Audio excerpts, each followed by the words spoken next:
नमस्कार, जनशोध न्यूज़ में आपका स्वागत है। मैं प्रदीप तिवारी। आज हम बात कर रहे हैं सरकारी लापरवाही और प्रबंधन की नाकामी की एक ऐसी दास्तान जिससे हजारों यात्रियों को दो चार होना पड़ा। आप जानते ही हैं, हम बात कर रहे हैं इंडिगो की फ्लाइट की मिसमैनेजमेंट की, जिसकी वजह से हजारों यात्रियों को इस ठंड में परेशान होना पड़ा। और आज भी वे सभी अपने गंतव्य की ओर रवाना नहीं हो पाए हैं। अभी भी बहुत से यात्री ऐसे हैं जो आज भी परेशानी की उस दौर से गुजर रहे हैं, जो फ्रस्ट्रेटेड है, जो लोगों को बहुत परेशान करने वाला है और कहीं न कहीं लोगों का व्यवस्था से भरोसा उठाने वाला है। भारत की घरेलू विमान सेवाओं पर पिछले कुछ दिनों से संकट टूटा। उसने देश की सबसे बड़ी एयरलाइंस कंपनी इंडिगो की नींव हिलाकर रख दी। हजारों उड़ानें हो गई या घंटों देर से हुई। एयरपोर्टों पर अफरा तफरी, यात्रियों का गुस्सा और सरकार की असहाय प्रतिक्रिया।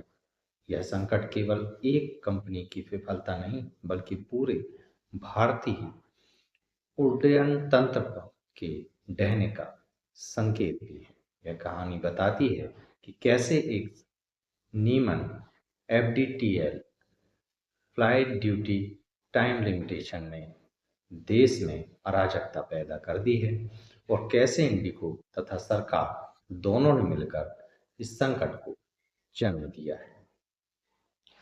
इंडिगो के परिचालन ध्वस्त होने की शुरुआत वहीं से शुरू हो गई थी जहां से इसका बिजनेस मॉडल ताकत पाता था।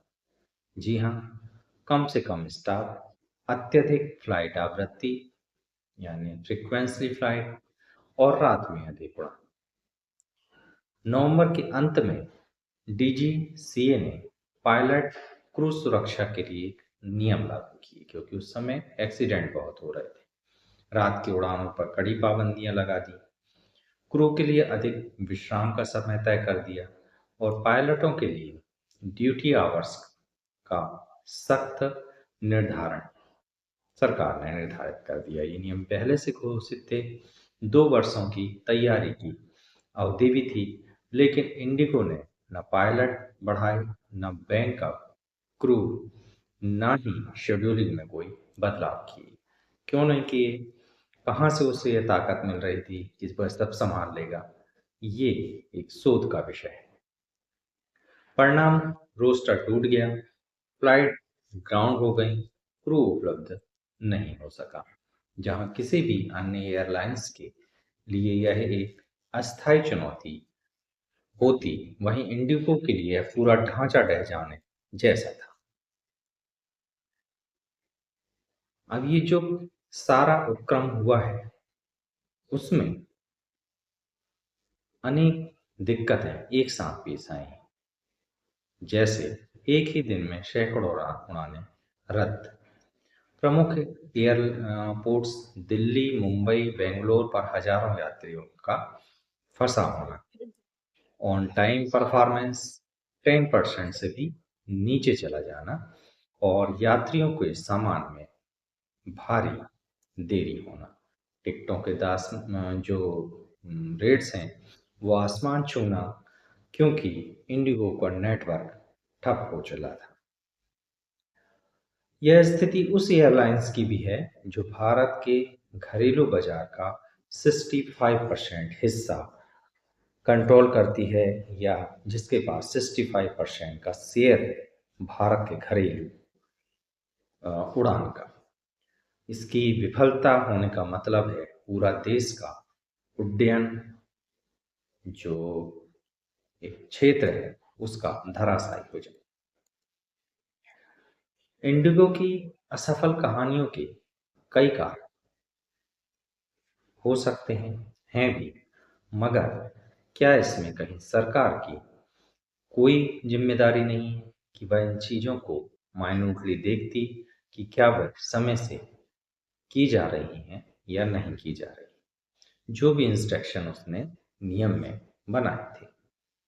आखिर क्यों इतना वेट किया गया कि पूरे यात्री उसकी भोगमानी भोगें, तब कहीं सरकार सर्कुलर जारी करे, नोटिस जारी करे और इसको सुधारने का प्रयास करे।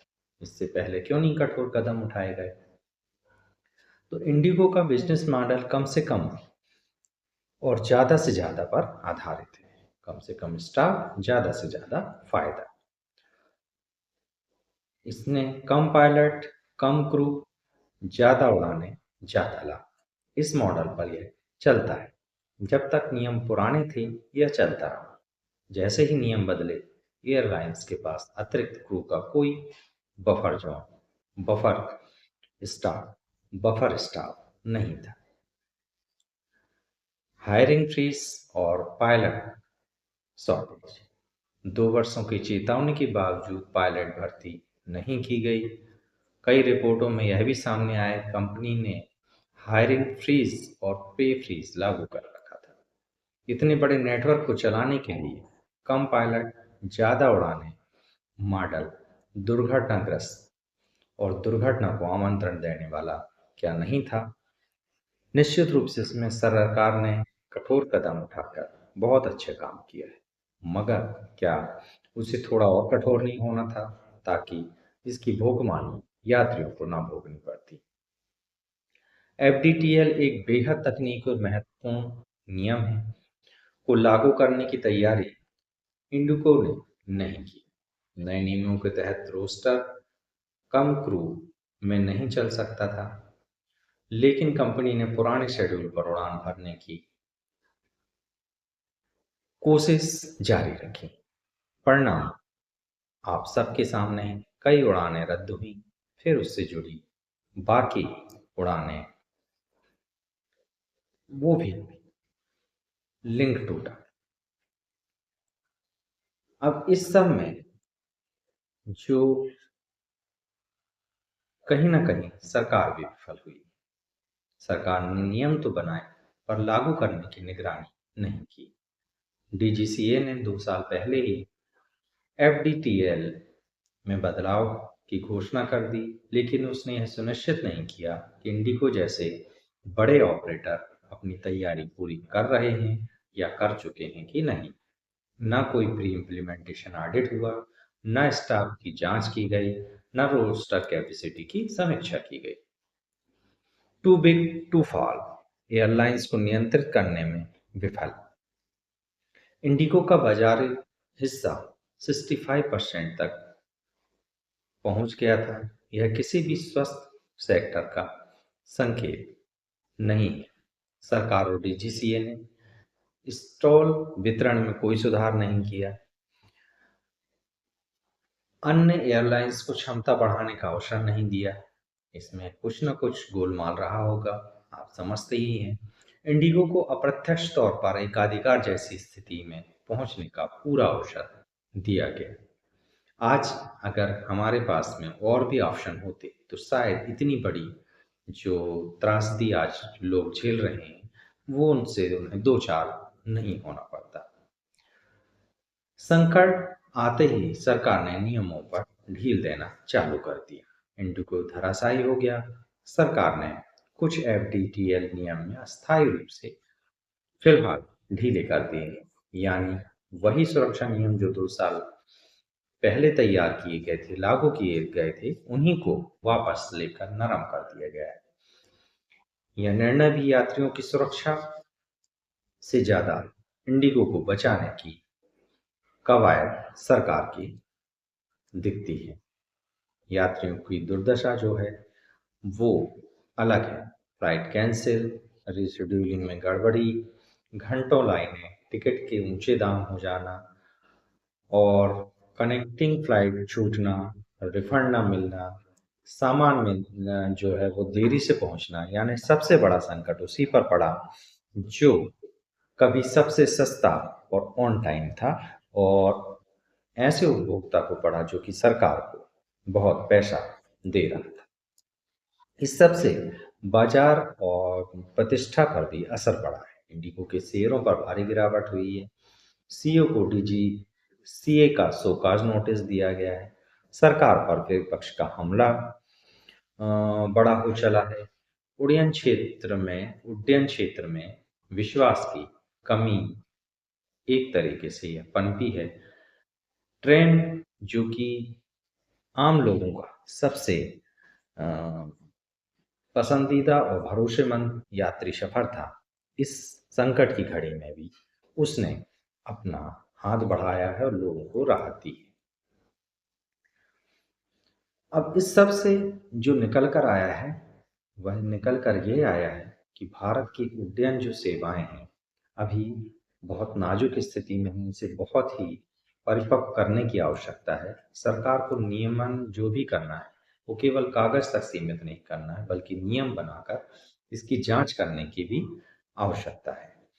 सुरक्षा बनाम लाभ दोनों को समायोजित करके देखने की आवश्यकता है सरकार को कि इंडिको मुनाफा बढ़ाने के लिए लीन स्टाफिंग चलाता रहा है। डीजीसीए ने सुरक्षा नियम बनाए, लेकिन सख्ती से लागू करने की उसने कोई बहुत बड़ी कोशिश नहीं की। अब एयरलाइंस जो सेक्टर है, उसको जो सुधार करना है तो उसको विविध बनाना होगा। मतलब सभी को इसमें बराबर की जो अपॉर्चुनिटी देना पड़ेगा। इंडिगो जैसे और भी प्लेयर्स को, छोटे मंझोले ऑपरेटर को भी इसमें शामिल करना पड़ेगा। जो निष्कर्ष है वह यह कि इंडिगो का संकट भारत की उड़ान नहीं, नीतियों की कमजोरी से पैदा हुआ है। यह केवल एक कंपनी की गलती नहीं है, बल्कि संयुक्त विफलता है प्रबंधन की, सरकार की और नियामक संरचना की। इंडिगो भले ही इस संकट से उबर जाए, लेकिन यह घटना इतिहास में दर्ज होगी कि भारत के आकाश पर एक ही एयरलाइंस का दबदबा देश भर के यात्रियों को कैसे भारी पड़ा और उन्हें क्या क्या सहना पड़ा। यह समझ ठोस सुधारों का है, ना कि अस्थायी उपायों का। अगर यह मौका भी गंवाया तो अगला संकट ज्यादा बड़ा और ज्यादा विनाशकारी होगा, जिसे संभालना सरकार के बूते की भी बात नहीं रह जाएगी। आप इस सब मुद्दे पर क्या सोचते हैं? हमें बताएंगे तो हमें खुशी होगी और सरकार भी शायद इससे चेतेगी।